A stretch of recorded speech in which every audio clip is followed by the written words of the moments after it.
اعوذ باللہ السمیع العلیم من الشیطان الرجیم من حمزہ ونفخہ ونفسہ بسم اللہ الرحمن الرحیم ربی یسر ولا تعسر وتمم بالخیر ربی زدنی علما وما جعلہ اللہ الا بشرا لکم ولتطمئن قلوبکم بہ وما النصر الا من عند اللہ العزیز الحکیم ليقطع طرفا من الذين كفروا أو يكبتهم فينقلبوا خائبين۔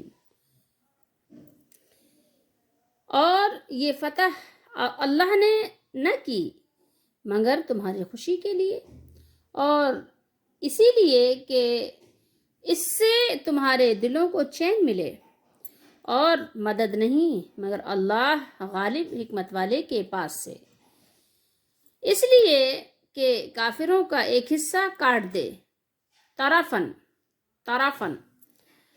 یا انہیں ذلیل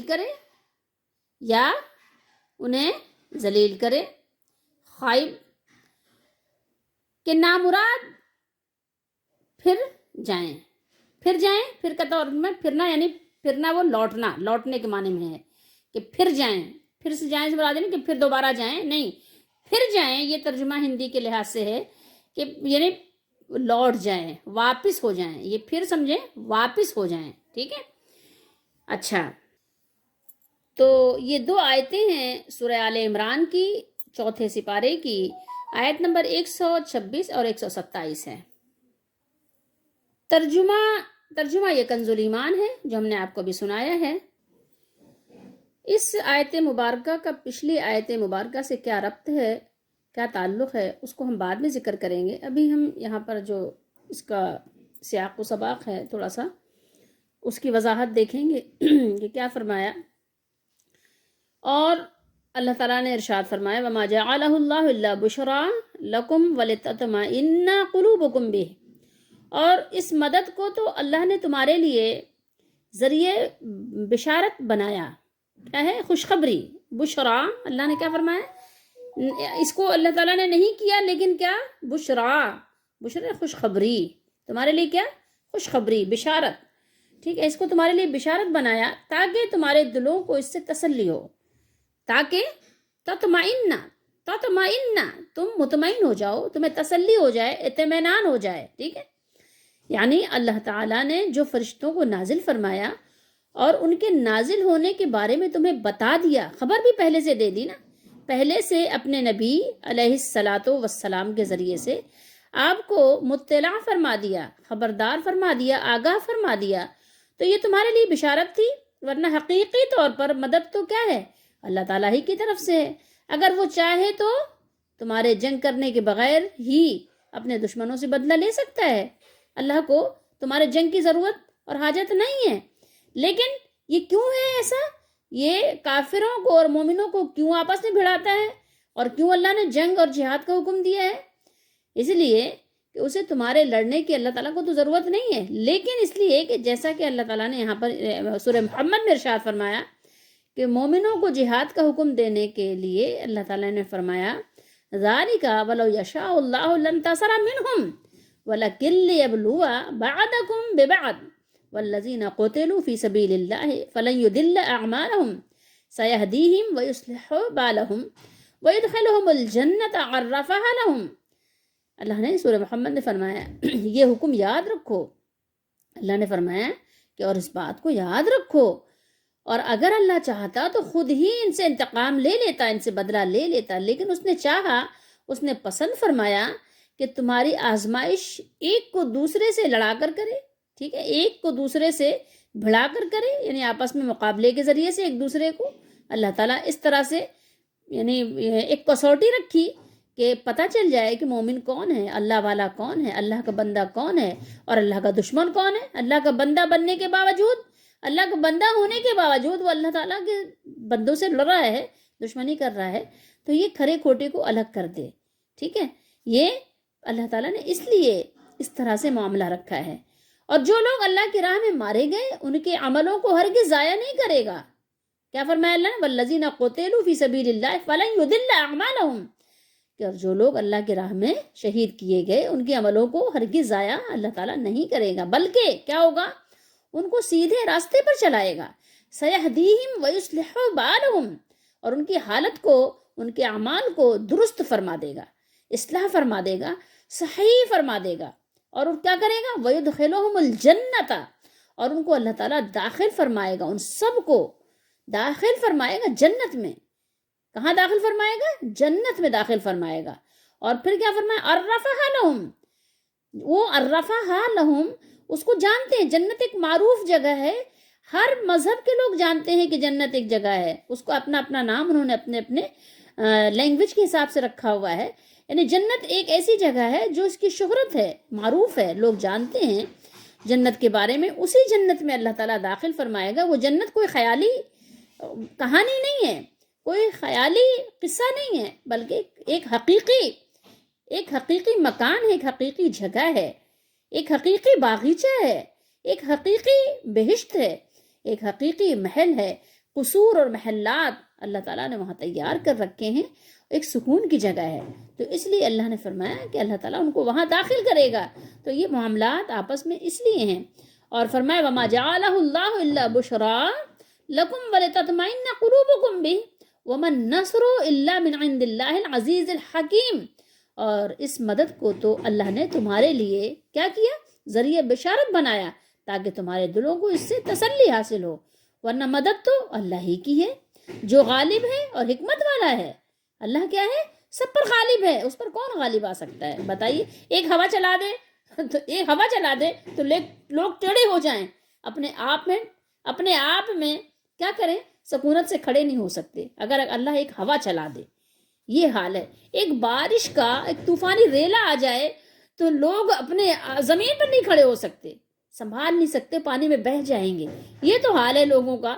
اللہ ایسا غالب ہے، نہ وہ ہوا میں ٹھہر سکتے ہیں، نہ پانی کے وہ ریلے میں ٹھہر سکتے ہیں، نہ وہ دھوپ میں ٹھہر سکتے ہیں۔ اگر ایسی چلچلاتی دھوپ اللہ تعالیٰ نکال دے، وہاں نہیں ٹھہر سکتے۔ جسم کا ایک کانٹا، ایک رواں، ایک سوئی، ایک تار جسم کا اگر ہل جائے، کسی بھی حصے کا، کوئی ضروری نہیں کہ دماغ کا ہل جائے، کہیں کا ہل جائے تو انسان ہل کر رہ جاتا ہے، آپ ہی میں نہیں رہتا۔ ایک بھوک ہے، آپ یقین کریں اگر انسان کی بھوک ہی اللہ لے لے تو انسان کی حالت بگڑ جاتی ہے۔ کبھی ایسا ہوتا ہے، ایسی نوزیہ کی سی کیفیت ہو جاتی ہے انسان کی، کھانا دیکھ کر اس کو جو ہے نا کچھ ہوتا ہے کہ بس یہ کھانے کا تذکرہ بھی نہ ہو سامنے، ایسا ہوتا ہے۔ تو اگر یعنی انسان کی حیثیت کیا ہے، وہ اللہ ایسا غالب ہے کہ آپ کو چاہے تو آپ کو گھر بیٹھے یہیں آپ کو جو ہے آپ کا تہس نہس کر دے، ملیا میٹ کر دے آپ کو۔ وہ اللہ ایسا غالب ہے اور ایسا حکمت والا ہے، ہر کام میں حکمت ہے۔ اگر آپ کو آپ کی یہ جو حرکتیں ہیں اس کی سزا آپ کو نہیں دے رہا ہے اللہ، تو آپ یہ نہیں سمجھو کہ ہاں اللہ غالب نہیں ہے، نعوذ باللہ، غالب ہے۔ کوئی حکمت ہوگی، کوئی وجہ ہوگی جس کی وجہ سے آپ کو چھوٹ دے رہا ہے، ڈھیل دے رہا ہے، وقت دے رہا ہے، موقع دے رہا ہے۔ ایک موقع اللہ نے فراہم کیا، ٹھیک ہے چلو کوئی بات نہیں، چلو اور کر لو، جاؤ گے کہاں بچ کے؟ اللہ نے جگہ جگہ فرمایا تو قرآن میں، بچ کر کہاں جاؤ گے؟ دیکھو کھٹکا اور پریشانی تو اسے ہوتی ہے، اگر میرے سامنے میرا دشمن آ جائے تو ہم چاہتے ہیں کہ فوراً اس کو حملہ کر کے ختم کر دو۔ کیوں؟ اس لیے ہو سکتا ہے کہ نیکسٹ ٹائم یہ موقع نہ آئے۔ اتنا بہترین چانس آیا ہے ہمارے سامنے کہ دشمن ہے، فوری طور پر اس کو جو ہے نا نمٹا دو۔ ہوتا ہے نا انسانوں میں، یہ ایک شرس میں اس کے ہے، یہ چیز اس کی فطرت میں ہے، جبلت میں ہے، کیونکہ وہ چاہتا ہے کہ موقع ضائع نہ ہو۔ نیکسٹ ٹائم ضروری نہیں ہے کہ اگلی دفعہ بھی یہ موقع، اتنا آسان موقع آپ کے ہاتھ آئے، لیکن آپ یہ بتاؤ کہ اللہ تعالیٰ سے بھاگ کر انسان کہاں جائے گا؟ اللہ تعالیٰ سے تو کوئی موقع ایسا نہیں ہے کہ اللہ تعالیٰ سے بھی نکل جائے گا۔ انسان کہیں بھی چلا جائے تو اللہ تعالیٰ سے تو نکل کر نہیں جاتا، اس کے سب احاطے میں ہے، سب کچھ اس کے قبضے قدرت میں ہے۔ تو انسان اللہ سے بچ کر کہاں جائے گا؟ تو اس لیے اللہ تعالیٰ کو کوئی جلدی نہیں، عجلت نہیں ہے میری اور آپ کی طرح، انسانوں کی طرح۔ آپ انسانوں پر قیاس نہ کیجئے، اللہ غالب حکمت والے کی قدرت کو اپنے جیسے نہ قیاس کیجئے، کیونکہ آپ ہیں اور اللہ وہ غالب حکمت والا ہے، وہ مالک ہے، مالک الملک ہے، حقیقی بادشاہی اسی کی ہے، اور اس کی بادشاہی ایسی ہے جو پرانی نہیں ہوتی۔ اور یہ بات بھی ہے کہ اسے اس قدر غلبہ حاصل ہے اللہ کو کہ اس کا مقابلہ نہیں کیا جا سکتا۔ آپ کس طرح اس کا مقابلہ کیا جا سکتے ہیں؟ پانی کا ایک ریلا آ جائے تو کیا آپ مقابلہ کر سکتے ہیں؟ کیا آپ بیماری کا مقابلہ کر سکتے ہیں؟ اپنی صحت کا مقابلہ آپ اللہ سے کر سکتے ہیں؟ نہیں کر سکتے۔ اور اس کی تقدیر اور اس کے تمام احکامات حکمت پر مبنی ہیں، ٹھیک ہے؟ حکمت سے خالی کوئی کام نہیں ہے۔ یہ نہیں سمجھو کہ اللہ کا کوئی بھی امر حکمت سے خالی ہے، ایسا ہرگز نہیں ہے۔ پھر یہاں اللہ نے ارشاد فرمایا لیقطع، آپ اردو میں بولتے ہیں قطع، ٹھیک ہے؟ قطع رحمی نہ کرو، کاٹنا، ٹھیک ہے؟ تاکہ کاٹ دے، قلقمہ کر دے اللہ تعالیٰ، ٹھیک ہے؟ نیست و نابود کر دے، کس کو؟ طرفن، سب کو نہیں۔ آپ اردو میں بولتے ہیں طرف، یہ اردو کا لفظ بھی ہے نا، طرف کا کیا مطلب ہو؟ ایک طرف، دیکھو ایک طرف ہو جاؤ، ایک کنارے ہو جائے، ایک سائڈ میں ہو جاؤ، تو طرف کا کئی کنارہ بھی ہوتا ہے اس کا معنی، اور بھی معنی ہوتے ہیں۔ تاکہ کافروں کی ایک جماعت کو ہلاک کر دے، سب کو نہیں، ٹھیک ہے؟ ایک گروہ، ٹھیک ہے؟ یہاں پر آپ یہ معنی لے لیں کہ ایک اطراف، ایک حصہ، کافروں کا ایک حصہ کاٹ ڈالے اللہ تعالیٰ، ختم کر دے، یعنی ان کو برباد کر دے، کافروں کو، ساروں کو نہیں۔ ساروں کو کیوں نہیں؟ کیونکہ ظاہر قیامت تک یہ سلسلہ چلے گا نا، ورنہ اگر اللہ تعالیٰ برباد کرنا چاہے، مثال کے طور پہ آپ یہ مثال لے لیں، میں آپ کو ایک مثال، آسان مثال سے اپنے اوپر رکھ کر آپ اس کو سمجھیں گے تو آسانی سے سمجھ لیں گے کہ اگر سارے کافروں کو اللہ کو مارنا ہو اور سارے کافروں کو یا مسلمان بنانا ہو تو بڑی آسان سی ترکیب تھی۔ اگر اللہ چاہتا تو کسی کافر کے ہاں اولاد نہ ہوتی، مسلمانوں کے ہاں اولاد ہوتی، کسی کافر کو دولت نہ ملتی، مسلمان مالدار ہوتے، کسی کافر کو صحیح سے صحت نہ ملتی بلکہ لوڑے لنگڑے رہتے وہ، اور مسلمان سب صحت مند ہوتے، ٹھیک ہے؟ تنو مند ہوتے۔ کافر جو ہے غریب، فقیر، محتاج ہوتے، اور مسلمان جو ہے کیا ہوتے؟ وہ غنی اور وہ لوگوں کو تقسیم کرنے والے ہوتے، عیش و عشرت والے ہوتے۔ تو اب اگر یہ چیزیں ہوتی تو کیا ہوتا؟ پھر کوئی کافر رہتا؟ ظاہر سب مسلمان ہو جاتے، ظاہر جس کو اولاد چاہیے ہوتی وہ مسلمان ہو جاتا، جس کو مال چاہیے ہوتا مسلمان ہو جاتا، جس کو صحت چاہیے ہوتی وہ مسلمان ہو جاتا۔ یا اگر اللہ تعالیٰ سب کو عبادت گزار بنانا مقصد ہوتا تو اللہ تعالیٰ حکم دے دیتا کہ بھائی دن بھر تم نماز پڑھو گے، دن بھر تم اللہ تعالیٰ کی بات مانو گے تو شام کو تم کو پھر روٹی ملے گی جو تم اپنے پیٹ میں ڈال سکو گے، ٹھیک ہے؟ جب انسان بھوکا ہوتا ہے تو پھر روٹی اس کے لیے بہت بڑی نعمت ہوتی ہے۔ ابھی تو پیٹ بھرا ہوا ہوتا ہے نا، تو پھر روٹی نہیں اچھی لگتی، پزا اچھا لگتا ہے، پتہ نہیں کیا کیا اچھا لگتا ہے، وہ تو چھوڑ دیں آپ۔ لیکن یہ کہ پھر ایک پیٹ میں ڈالنے کے لیے آپ کو کچھ ملے گا، تو پیٹ ایسا ظالم ہے کہ اگر انسان کو بھوک لگی ہو تو پھر وہ اس سے کچھ بھی اچھا لگتا ہے۔ تو اگر اللہ تعالیٰ یہ حکم دے دیتا ہے کہ رات بھر تم قیام کرو گے، رات بھر اللہ تعالیٰ کی عبادت کرو گے، تو صبح تمہیں ناشتہ ملے گا، چائے ملے گی، پراٹھا ملے گا، انڈے ملیں گے، تو پھر ظاہر کون ہے کہ جو رات بھر نہیں کھڑا ہوتا؟ ظاہر اگر پیٹ اس کا ہے ظالم تو پھر اس کو رات بھر کھڑا ہونا ہوتا۔ لیکن اللہ تعالیٰ کو یہ مقصود نہیں تھا۔ یہ اللہ نے دو چیزوں میں آپ کو اختیار دیا ہے کہ اپنے اختیار سے اللہ تعالیٰ پر ایمان لاؤ، اس کو پہچانو، اور اپنے اختیار سے اللہ تعالیٰ کی عبادت کرو۔ تو یہ چیز ہے، اس کو سمجھنے کی ضرورت ہے۔ یہ چیز آپ سمجھیں تو پھر آپ کے لیے قرآن کو سمجھنا، دین کو سمجھنا بہت آسان ہو جائے گا۔ تو اللہ نے فرمایا کہ لیقطع طرفا من الذین کفروا، یہاں اللہ تعالیٰ نے یہ بات فرمائی کہ تاکہ کافروں کی ایک جماعت کو ہلاک کر دے، او یکبتہم، یا انہیں ذلیل کر دے اور انہیں غصے سے مغلوب لوٹا دے کہ انہیں تمہارے مقابلے میں اپنے مقاصد حاصل نہیں ہو سکیں، ٹھیک ہے؟ اسی لیے فرمایا فَيَنْقَلِبُوا خَائِبِينَ، تو جیسے آئے تھے ویسے ہی ناکام واپس ہو جائیں کہ انہیں جو امید تھی اسے وہ حاصل نہیں کر سکے۔ اب آئیے ہم دیکھتے ہیں کہ اس کا پچھلی آیت سے کیا ربط ہے، ٹھیک ہے؟ ربط آیات پر غور کریں گے۔ سابقہ آیات جو ہم نے تلاوت کی تھی تو وہ اس ضمن میں تھیں جو بازمان قصہ احد، غزوہ بدر میں اللہ تعالیٰ کی طرف سے امداد غیبی ہونے کا ذکر تھا، ٹھیک ہے؟ کس کا ذکر ہو رہا تھا؟ غزوہ احد، غزوہ بدر، یہی ذکر تھا نا پچھلی آیات میں۔ آگے اس امداد کی کچھ اللہ تعالیٰ نے تفصیل اور فرشتوں کے بھیجنے کی حکمت بیان فرمائی ہے۔ تو ان دو آیتوں میں بھی ہے اور آگے بھی یہی ذکر ابھی چل رہا ہے، ٹھیک ہے؟ دیکھیے پیچھے سے کیا ہے ذکر؟ بدر کا ذکر ہو رہا ہے، بے بدرن، ٹھیک ہے؟ پورا نام بھی ہے، اللہ تعالیٰ نے نام کے ساتھ یہاں بیان فرمایا۔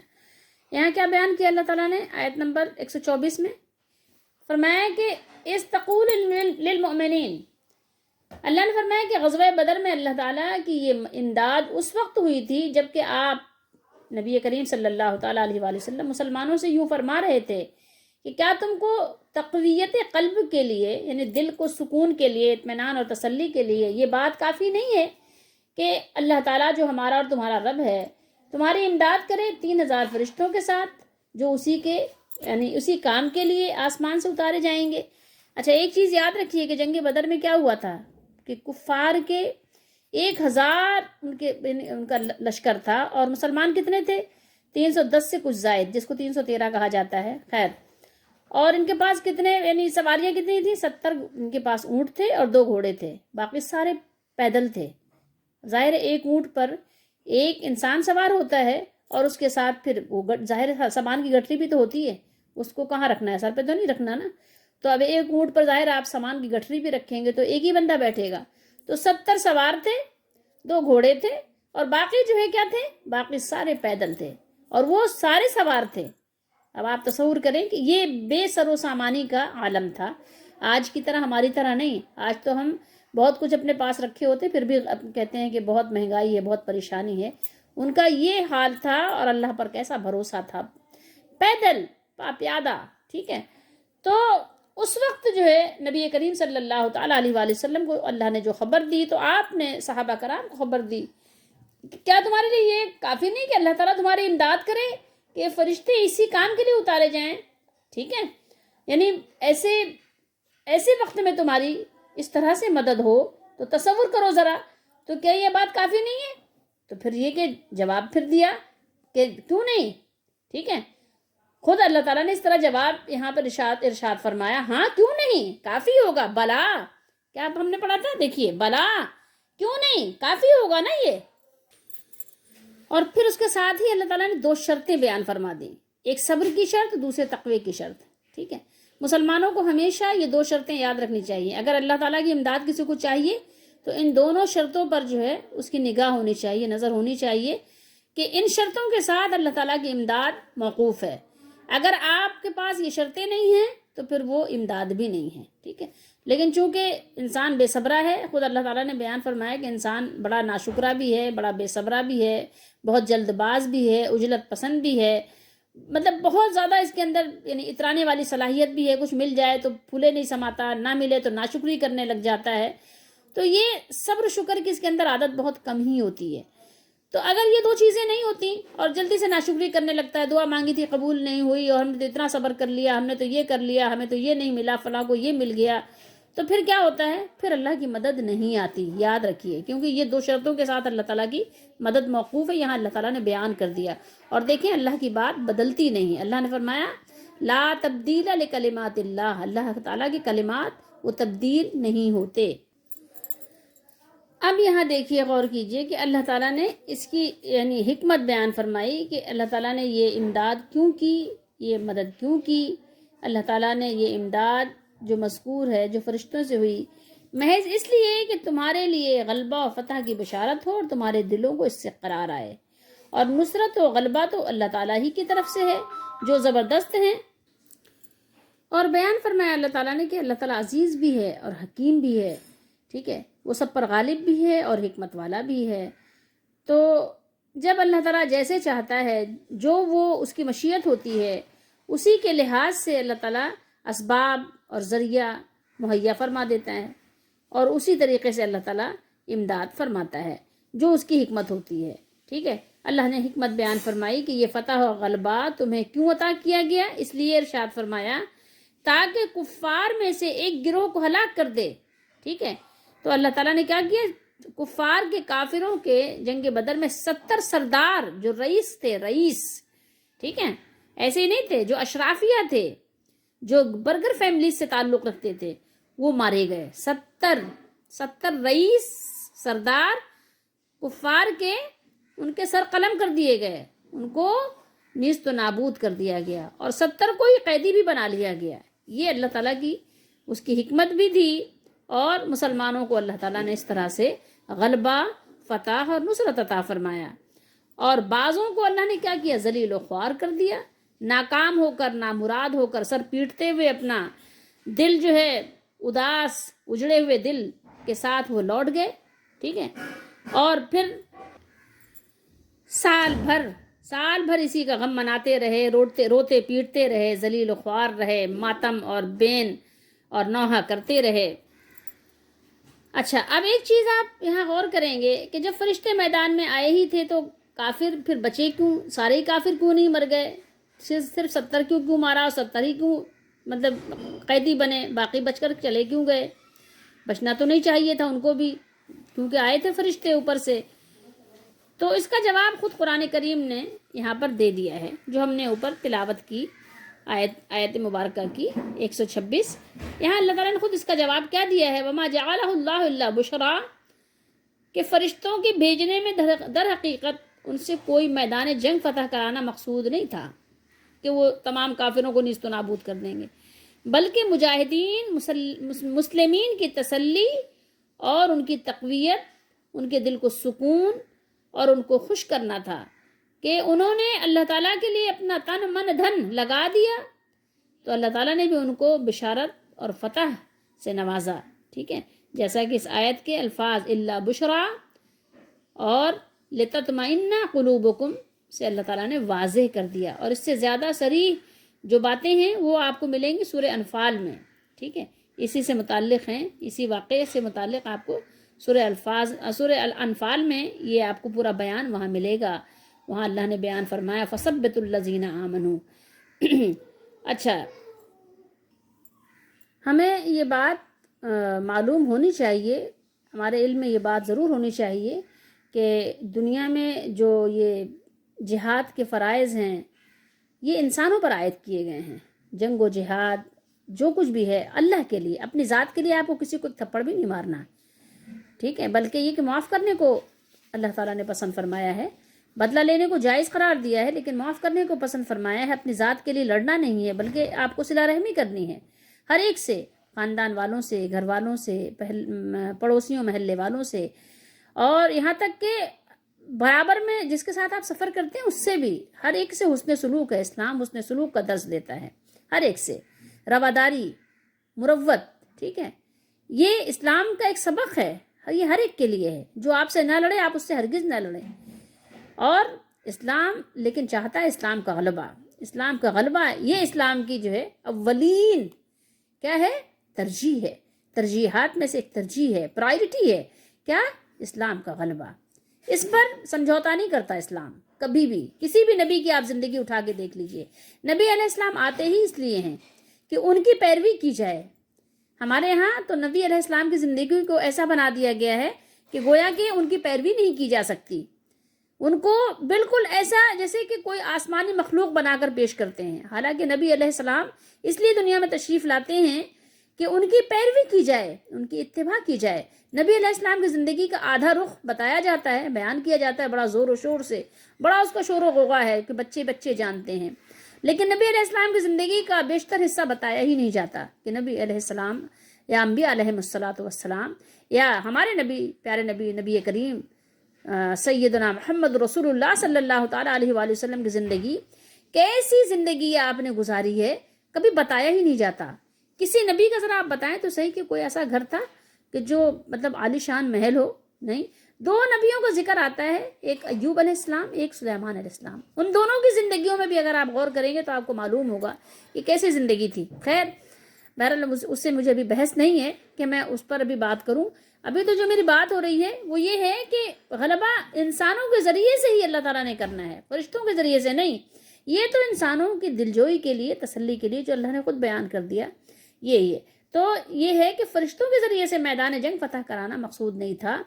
یعنی اس کی واضح دلیل یہ بھی ہے کہ اس دنیا میں جنگ و جہاد کے جو فرائض ہیں وہ انسانوں پر عائد کیے گئے ہیں، اور اسی وجہ سے ان کو کیا ہے؟ فضائل و درجات حاصل ہوتے ہیں۔ انسان کو کیا ہے؟ ان کو فضیلت حاصل ہے، ان کو درجے بلند ہوتے ہیں۔ اگر اللہ تعالیٰ کی مشیت یہ ہوتی کہ فرشتوں کے لشکر سے ملک فتح کرائے جائیں تو دنیا میں پھر کیا کسی کافر کا نام و نشان باقی رہتا؟ کفر کا کوئی کہیں کفر یا کہیں کافر کا نام باقی ہی نہیں رہتا۔ حکومت، پھر ان کی سلطنت، پھر ان کی دولت، پھر ان کی شہرت، پھر ان کی جو دنیا میں ایک ظاہری عزت، اس کی کیا گنجائش ہوتی؟ پھر سوال ہی بھی نہیں پیدا ہوتا۔ ان کے یہ جو ہزاروں، آپ لاکھوں، کروڑوں ماننے والے دیکھتے ہیں، ٹھیک ہے، کہیں پہ آپ کو ملینرز ملیں گے، آپ کو ان کے چاہنے والے، ان پر جان فدا کرنے والے، ٹھیک ہے، ان پر رونے والے، ان پر اپنے جان فدا چھڑکنے والے، ٹھیک ہے، لیکن اس کارخانہ قدرت میں اللہ تعالیٰ کی یہ مشیت ہی نہیں ہے. یہاں تو کفر ایمان اور اطاعت و فرما برداری اور معصیت بغاوت ظلم، ان کے جو یعنی ہے اس کا ایک ملا جلا، آپ کہیں گے نا کہ دونوں ایک ساتھ آپ کو، یعنی یہ مرچ ہیں، آپ کو دونوں ملیں گے ایک ساتھ. ٹھیک ہے، ایک طرف ظلم ملے گا تو ایک طرف آپ کو کیا ملے گا؟ انصاف بھی ملے گا. ٹھیک ہے، تو اس کے لیے اللہ تعالیٰ نے ایک دن مقرر کر رکھا ہے. وہ کون سا دن ہوگا؟ وہ حشر کا دن ہے. ٹھیک ہے، وہاں ہوگا صحیح فیصلہ، اسی لیے وہ دن ایک مقرر ہے. وہاں پھر کھرے کھوٹے کا حساب ہوگا کہ کیا صحیح تھا کیا غلط تھا.